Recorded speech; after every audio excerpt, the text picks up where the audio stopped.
The criteria to obtain the relief fund was a bit tight.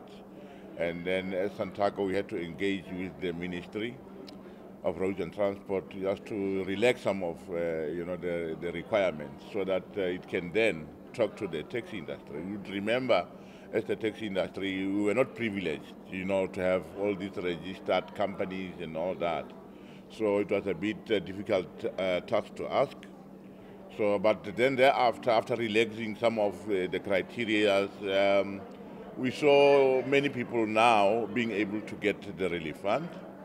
It was now quite a bit easier to apply and easier also to comply. So as I speak to you, I'm one of the beneficiaries who has already acquired the relief fund when I thought it is not going to happen.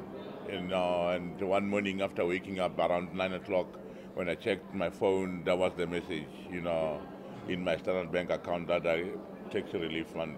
I was like, wow, and I was very much poor on the day. I was penniless, and I was so happy, that finally I started to believe in the system.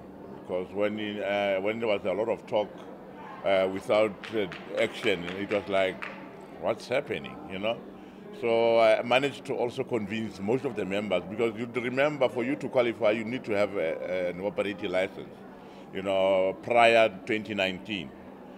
So many were complaining because most of their permits, they got them in 2020, and they were not affected, by COVID-19.